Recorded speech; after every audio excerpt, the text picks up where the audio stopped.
पंजाब में सियासी circus, budget इजलास पर हुकूमत और अपोजिशन में खींचातानी जारी।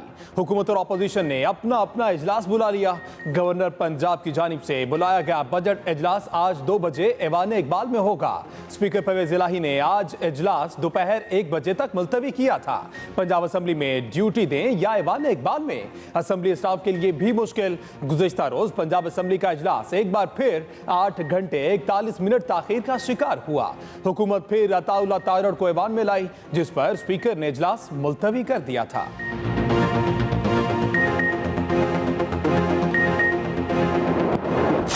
पेश करने की बजाय उन्होंने आज खुद ही कोई बात कर दी कि वो इजलास तो गवर्नर साहब प्रोरोग कर दिया है ना, वहाँ किसी और जगह पे रख के तो कोई 4 बंदे बैठ जाएं जैसे इन्होंने इलेक्शन कराया है और ये उसी तरह का काम करके दिखा दे।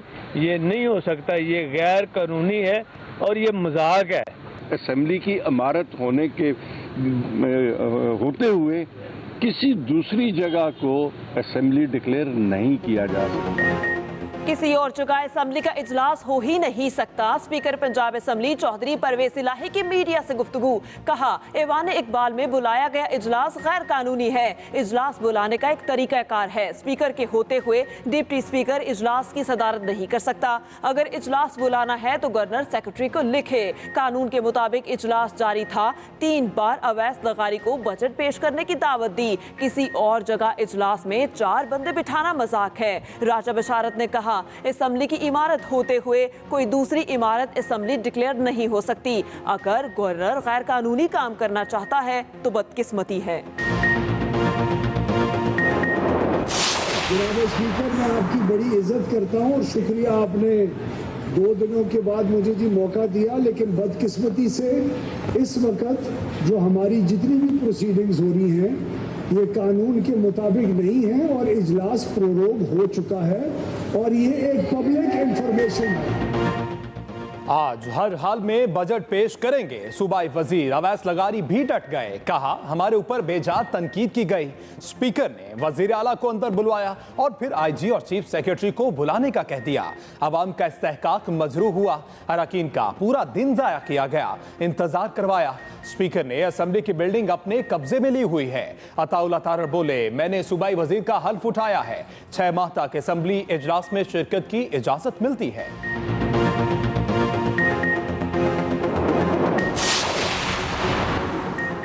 FIA ने साबिक वफाकी वजीर मोनिस इलाही के खिलाफ मनी लॉन्ड्रिंग का मुकदमा दर्ज कर लिया। FIR से 2 नामजद मुलजिम गिरफ्तार। मोनिस इलाही का FIA के सामने पेश होने का ऐलान। मनी लॉन्ड्रिंग केस में 2 करीबी साथियों की गिरफ्तारी के सवाल पर मोनिस इलाही बोले, नवाज भट्टी और मजहर इकबाल का नहीं पता, उनके नाम पहली बार सुने। कुछ भी हो जाए इमरान खान का साथ नहीं छोड़ूंगा। दूसरी जानिब FIA का मनी लॉन्ड्रिंग केस में मोनिस इलाही के 2 फ्रंटमैन गिरफ्तार करने का दावा। जराये के मुताबिक शुगर मिल्स के हवाले से 25 करोड़ की ट्रांजैक्शंस के मामलात मशकूक हैं। वज़ीर आज़म शहबाज शरीफ आज एक रोज़ा दौरे पर रशकई खुसूसी इक़्तिसादी जोन पहुँचेंगे। वज़ीर आज़म को CRBC चाइना की तरफ से रशकई खुसूसी इक़्तिसादी जोन की तमीर और तरक्की पर ब्रीफिंग दी जाएगी। खुसूसी इक़्तिसादी जोन को बिजली और गैस की फराहमी के हवाले से भी ब्रीफ किया जाएगा। वज़ीर आज़म कंस्ट्रक्शन साइट का दौरा और तकरीब के शुरका से खिताब भी करेंगे।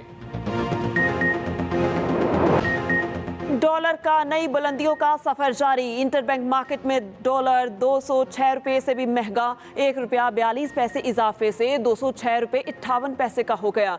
दूसरी जानिब पाकिस्तान स्टॉक एक्सचेंज में तेजी, 400 से जायद पॉइंट्स इजाफे के बाद 100 इंडेक्स 41,400 की सतह पर ट्रेड कर रहा है।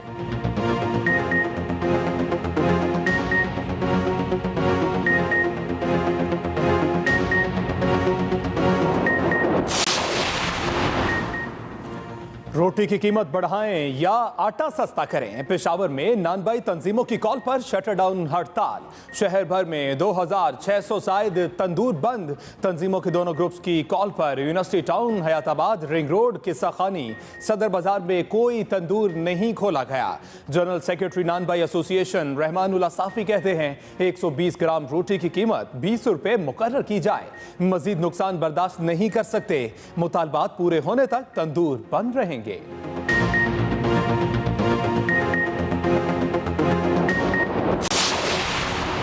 पेशावर में नर्सें भी सड़कों पर निकल आईं। सूबे भर से नर्सेज अमले का पेशावर में एहतजाजी धरना। अपने मुतालिबात मनवाने के लिए जीटी रोड के पुल के नीचे धरना दे दिया। नर्सेज का सूबाई असम्बली के सामने एहतजाजी मुजाहिरा करने का भी ऐलान।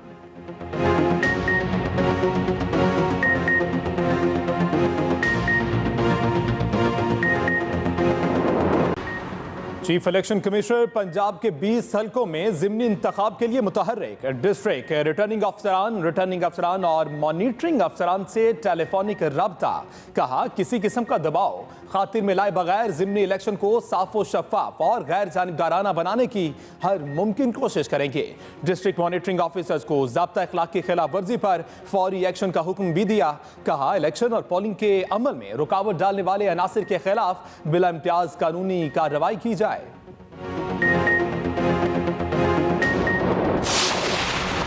कराची के हल्का NA 240 में ज़िमनी इंतखाब का मार्का कल होगा। तैयारियां मुकम्मल। 5,29,000 से जायद वोटर्स वोट का हक इस्तेमाल करेंगे। PTI के बाइकआउट के बाद MQM, PSP और TLP के उम्मीदवार मैदान में। तमाम पोलिंग स्टेशन हसास और इंतहाई हसास करार। नशिस्त MQM के इकबाल मोहम्मद अली खान के इंतकाल की वजह से खाली हुई थी।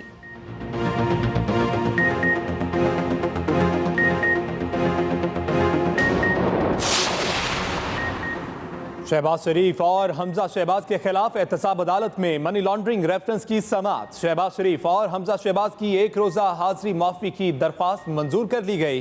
दरख्वास्त में बताया शहबाज बजट इजलास जबकि शहबाज शरीफ निजी मसरूफियात के बायस अदालत में पेश नहीं हो सकते।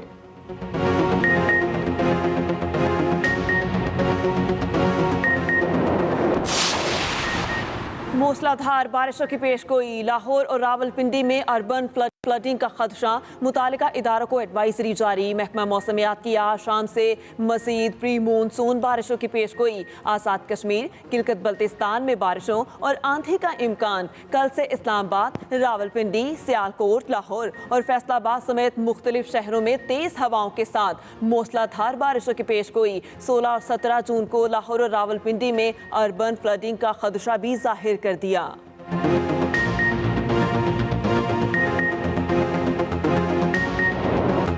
अवाम पर बिजलियां गिरने का सिलसिला जारी। नेपरा ने तिमाही फ्यूल एडजस्टमेंट की मद में बिजली महंगी कर दी। बिजली फी यूनिट 42 पैसे मजीद महंगी। बिजली की तकसीम कार कंपनियों ने 10 अरब 54 करोड़ रुपए से जायद की एडजस्टमेंट मांगी थी। तकसीम कार कंपनियां अगले 3 माह सार्फिन से 42 पैसे फी यूनिट इजाफी चार्ज करेंगी।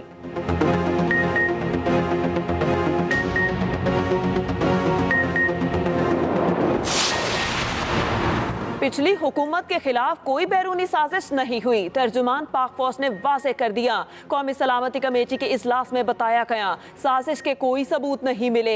DGI SPR major general Babar Iftikhar कहते हैं दिफाई बजट पर बहुत शोर होता है। भारत के बढ़ते हुए दिफाई बजट को भी सामने रखा जाए। भारत की 13 लाख फौज के मुकाबले में हमारी 5.5 लाख फौज है। 2020 से दिफाई बजट में कोई इजाफा नहीं हुआ। ये भी कहा साबिक सदर परवेज मुशर्रफ की सेहत बहुत खराब है। फौज का ख्याल है उन्हें वापस आ जाना चाहिए। फैसला जनरल मुशर्रफ की फैमिली ने करना है। मजीद कहा आर्मी चीफ के दौरा चीन के दूरस्थ नताइज जल्द सामने आएंगे। दौरा बहुत अहमियत का हामिल है। चीनी सदर से आर्मी चीफ की 1-on-1 मुलाकात हुई।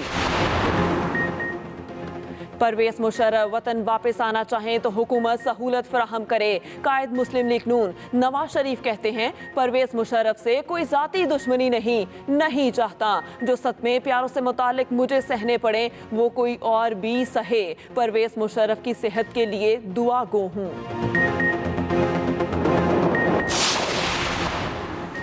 साबिक सदर परवेज मुशर्रफ जिंदगी के आइंदा आयाम पाकिस्तान में गुजारने के ख्वाहिशमंद।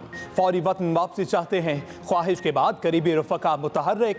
डॉक्टर मोहम्मद अमजद के मुताबिक परवेज मुशर्रफ इन दिनों शदीद अलील हैं। बीमारी खतरनाक सतह पर है।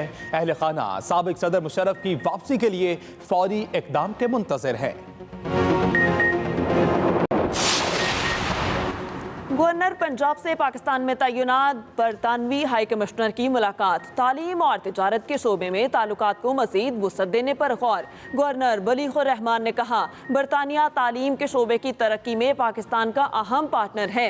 बरतानवी ताउन को कदर की निगाह से देखते हैं। बरतानवी हाई कमिश्नर क्रिस्टियन टर्नर ने पाकिस्तान में सरमायाकारी और तिजारती ताल्लुकात को फरोग देने पर जोर दिया।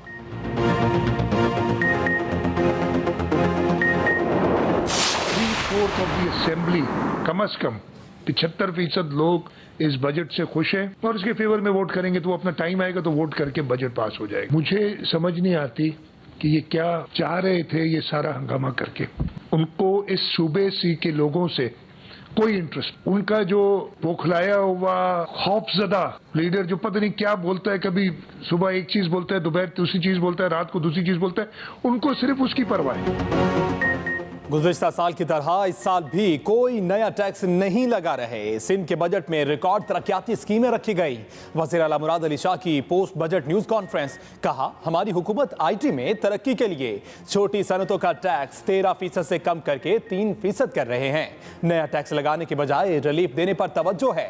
75% अरकान असम्बली बजट से मुतमईन हैं। अपोजिशन की हंगामा राय के बावजूद उनसे बात करने को तैयार हैं।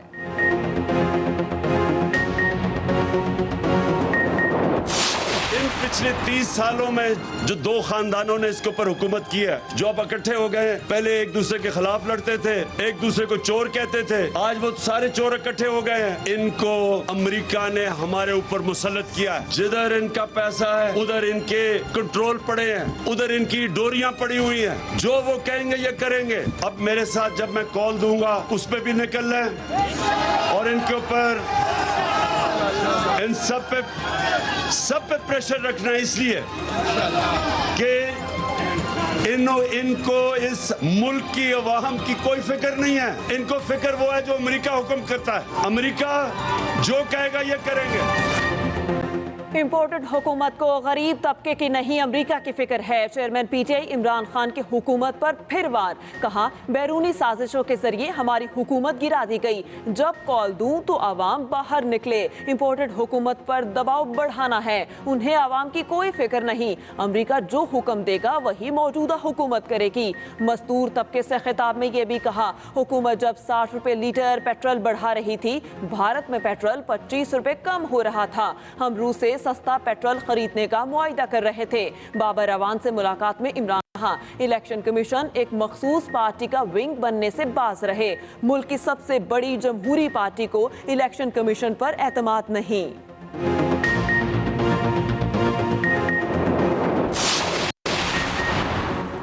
बिजली की कीमतें गुज़िश्ता साल बढ़ाई गई। नोटिफिकेशन अब आया। इमरान खान ने तमाम वज़ीर आज़म से ज्यादा कर्ज लिया। शौकत तरीन ने भी इस बात का एतराफ़ किया। वज़ीर आज़म वज़ीर ख़जाना मिफ्ता इस्माइल कहते हैं, गुज़िश्ता हुकूमत ने रिकॉर्ड कर्जे लिए। रवां साल तरक्याती बजट 550 अरब था। अगले साल के लिए तरक्याती बजट 800 अरब रखा गया। आज गर्दिशी कर्जा 2500 अरब रुपए है।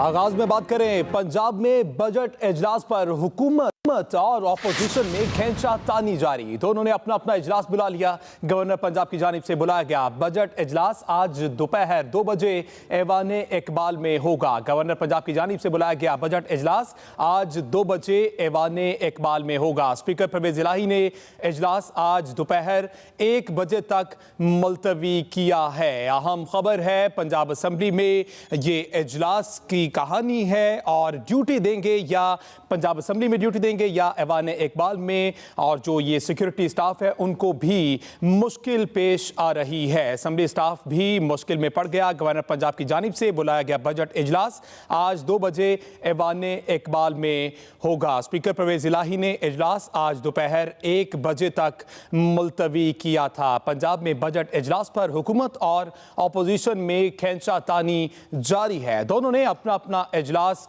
बुला रखा है। गवर्नर पंजाब की जानिब से बुलाया गया बजट इजलास आज 2 बजे ऐवान एक में होगा। सूबाई वजीर कानून मलिक अहमद खान कहते हैं कि डिप्टी स्पीकर दोस्त मिजारी ऐवान इकबाल में होने वाले इजलास की सदारत करेंगे। स्पीकर परवेज इलाही ने इजलास आज दोपहर 1 बजे तक मुलतवी किया था।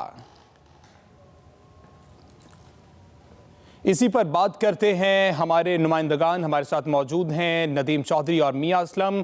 सबसे पहले बात करेंगे मियां असलम से। जी मियां असलम, आगाह कीजिएगा, फिलहाल जो इजलास होना है, पहले कौन सा इजलास होगा और ये इस बात का तयन कर लिया गया है कि डिप्टी स्पीकर ऐवान इकबाल में ही मौजूद होंगे? हाँ जी बिल्कुल, मैं इस वक्त पंजाब असम्बली की इमारत के बाहर मौजूद हूँ और यहाँ पर स्पीकर पंजाब असम्बली चौधरी परवेज़ लाही की सदारत में जो इजलास कल मुलतवी किया गया था वो 1 बजे जो है वो यहाँ पर इजलास होगा, जिसमें तमाम अपोजिशन अरकान को पाबंद किया गया है कि वो इस इजलास में जो है वो शिरकत करें।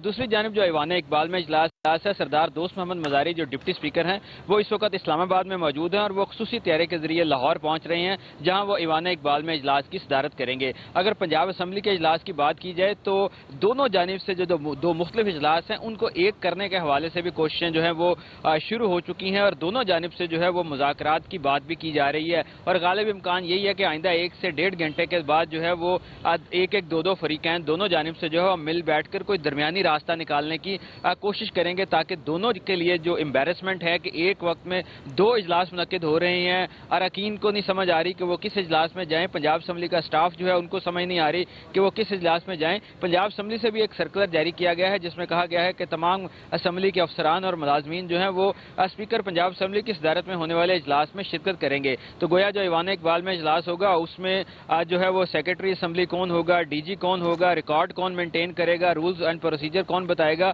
ये भी अभी तक जो है वो एक इबहाम बाकी है। यहाँ पर जो है वो हुकूमती इत्तेहाद के अहम रुकन मुआविया आजम अभी यहाँ पर पहुंचे हैं, जो अभी से थोड़ी देर बाद जो है वो स्पीकर पंजाब असम्बली से मुलाकात करेंगे और गालिब इम्कान यही है कि वो कोशिश करेंगे कि किसी तरह मामला जो है वो आपस में मिल बैठकर हल हो जाएं और दोनों फ्रीकैन जो है वो जो अपनी अपनी बातों पर डटे हुए हैं उससे थोड़ा सा पीछे हटे, लचक दिखाएं, ताकि एक जो दोनों जानिब के से एम्बेरसमेंट की सूरत हाल है और वो पैदा ना हो, ना किसी की हार हो, ना जीत हो और मिल बैठकर मामला हल किया जा सके। ना किसी की जीत हो। मियां असलम, आप हमारे साथ ही रहिएगा।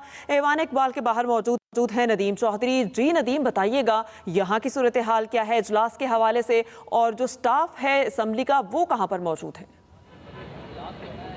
जी बिल्कुल मेरीन, गुज़श्ता रोज़ तकरीबन 9 घंटों के तवील इंतज़ार के बाद जब रात को गवर्नर पंजाब ने ये इजलास जो कि गुज़श्ता रोज़ हो रहा था, जो कि 40वां पंजाब असम्बली का इजलास था, उसको मनसूख करके 41 इजलास जहाँ हम मौजूद हैं ऐवान इकबाल में वो तलब किया था। तो उसके बाद से लेकर अब तक जो कानूनी माहिरीन है उनकी राय खासी हद तक मुनक़सिम है। कानूनी माहिरीन का ये कहना है कि गवर्नर पंजाब कहीं भी किसी भी वक्त पंजाब असम्बली का जो इजलास है उसको तलब कर सकते हैं, लेकिन दूसरी जानब वही माहिरीन ये भी कहते हैं कि जब तक असम्बली का जो सेक्रेटेरिएट है वो इजलास के अंदर मौजूद ना हो तो तब तक उसके जो आइनी और कानूनी हैसियत है उसके ऊपर एक सवालिया निशान रहेगा। यहाँ पर सुबह से लेकर अब तक ऐवान इकबाल में इजलास को मुनक़िद करने के लिए जो तमाम तैयारियाँ हैं वो जारी हैं। वज़ीर आला सेक्रेटेरिएट का अमला, उसके साथ साथ ज़िली इंतज़ामिया और पुलिस के आला हुकाम और जो जूनियर एहलकार हैं वो यहाँ पर मौजूद हैं। नए कालीन बिछाए जा रहे हैं, कुर्सियों का नए सिरे से इंतजाम किया जा रहा है। ऑफिसर्स की गैलरी के साथ साथ जो प्रेस गैलरी है उसका भी एहतमाम किया जा रहा है। सिक्योरिटी के लिए यहाँ पर सुराग रसां कुत्तों और मेटल डिटेक्टर्स के लिए जो चेकिंग है उसका अमल मुसलसल जारी है। पुलिस की भारी नफरी यहाँ पर तैनात कर दी गई है। ऐवान इकबाल का जो अपना एयर कंडीशनिंग का निज़ाम है उसके साथ साथ यहाँ पर खुसूसी तौर पर अलहदा से जो आउटसोर्सिंग वाले चिलर्स हैं वो लगा दिए गए हैं। जो तमाम तर तैयारियाँ हैं ऐवान इकबाल में होने वाले इजलास की वो तो की जा रही हैं, लेकिन इस इजलास के अंदर क्या होगा, जो असम्बली सेक्रेटेरिएट है वो उसका जो अमला है वो यहाँ पर आएगा या नहीं आएगा, उसके हवाले से अभी तक इबहाम है। गवर्नर पंजाब चूँकि आईनी सरबराह होते हैं उन्होंने ये इजलास तो तलब कर लिया है, लेकिन असम्बली सेक्रेटेरिएट उसका सारे का सारा जो स्टाफ है वो स्पीकर पंजाब असम्बली के मातहत काम करता है। स्पीकर की जानिब से तमाम के तमाम जो स्टाफ है उसको सख्ती से कह दिया गया है। वहीं पर मौजूद है। मियां असलम, नदीम चौधरी, आप दोनों नुमाइंदगान का बहुत शुक्रिया तफसीलात से अपडेट करने के खिलाफ मनी लॉन्ड्रिंग का मुकदमा दर्ज। FIA के मुताबिक मोनिस इलाही के 2 करीबी साथियों नवाज भट्टी और मजहर इकबाल के खिलाफ भी मनी लॉन्ड्रिंग का मुकदमा दर्ज है, गिरफ्तार कर लिया गया। गिरफ्तार होने वाले दोनों अफराद मोनिस इलाही के फ्रंटमैन हैं। मोनिस इलाही इनके जरिए गैर कानूनी तौर पर करोड़ों रुपए की खुर्द-बुर्द करते थे। साबिक वफाकी वजीर मोनिस इलाही के खिलाफ मनी लॉन्ड्रिंग का मुकदमा दर्ज। FIA के मुताबिक मोनिस इलाही के 2 करीबी साथियों नवाज भट्टी और मजहर इकबाल के खिलाफ भी मनी लॉन्ड्रिंग का मुकदमा दर्ज है। FIA का मकसद मुझे गिरफ्तार करना है। साबिक वफाकी वजीर मौन सिलाही की एक्सप्रेस न्यूज से गुफ्तगू, कहा तफ्तीश के लिए मैं खुद ही FIA में पेश हो रहा हूं। ये जो मर्जी कर ले, इमरान खान के साथ खड़ा रहूंगा। जिन बंदों को पकड़ा है मैं उन्हें जानता तक नहीं हूं। FIA का मकसद मुझे गिरफ्तार करना है। साबिक वफाकी वजीर मौन सिलाही की एक्सप्रेस न्यूज से खुसूसी गुफ्तगू, कहा तफ्तीश के लिए मैं खुद ही FIA में पेश हो रहा हूं। ये जो मर्जी कर ले, इमरान खान के साथ खड़ा रहूंगा। इन्होंने कोई FIR की है कल रात को और मेरे कोई रेस्टोरेंट निकाले हैं। तो नॉर्मली FIA का प्रोसीजर होता है कि वो पहले नोटिस करते हैं और उन्होंने कोई पूछताछ करनी हो तो वो पहले आपको सवाल जवाब भेजते हैं या आपको इन पर्सन कॉल करते हैं। उन्होंने वो वाला पूरी चीज़ स्किप की है क्योंकि मकसद यहाँ पे पूछताछ नहीं है, मकसद है अरेस्ट करना। तो इनकी तकलीफ कम करने के लिए मैं खुद ही पेश हो रहा हूँ वहाँ पे FIA के ऑफिस में। तो ये मेरे से पूछताछ भी कर लें, मुझे अरेस्ट भी कर लें, जो इन्होंने तशद्दुद करना है वो भी कर लें। नेट रिजल्ट अभी भी वो है, इनके तशद्दुद के बाद भी वही होगा कि हम इमरान खान के साथ खड़े, हमने उसके साथ ही खड़े रहना। ये कर लें जो उन्होंने करना है। और जहाँ तक बात है बंदों की, मैं तो उन बंदों के नाम आज पहली दफा सुन रहा हूँ। अभी आपको बराह रास्त सेनेट के इजलास में लिए चलते हैं, जहां पर साबिक वजीर खजाना शौकत तरीन इजहार ख्याल कर रहे हैं। जब ये छोड़ के गए थे वो 24.5 पे थी और वो भी उसी एक साल में। उससे पहले 5 साल जो थे, 4-5 साल में एक्सपोर्ट गए थे वो 24.5 पे थी और वो भी उसी एक साल में। उससे पहले 5 साल जो थे, 4-5 साल में एक्सपोर्ट $10 बिलियन से कम हुई पीपल्स पार्टी के जमाने से। और यहां जो है रिकॉर्ड जो है कोविड के बावजूद 31 बिलियन की एक्सपोर्ट और 31 बिलियन की हमारी रेमिटेंसेस, जो कि ये 19 बिलियन पे छोड़ के गए थे। अब डेफिसिट्स पे आ गए, करंट अकाउंट डेफिसिट की बात करना शुरू हो गए थे। पहले जब आए थे 22 बिलियन हो जाएगा। अरे जो हम 9 महीने में छोड़ के गए 13.2 बिलियन का करंट अकाउंट डेफिसिट था और उसके बीच में सिर्फ 4 आइटम। चेयरमैन साहब, ऑयल में जो तेजी आई हुई है, दुनिया में तेजी आई हुई है, हमारे मुल्क के लिए नहीं है, सारी दुनिया के लिए। उसके लिए एडिशनल हमने उन 9 महीनों में $7.5 बिलियन पे किया। वैक्सीन्स का $3 बिलियन पे किया, कोयले का 1 बिलियन और पे किया और खुर्दनी तेल का 1 बिलियन। 12.5 बिलियन 13.2 बिलियन में से ये 4 आइटम है। ये मुझे बताएं ना।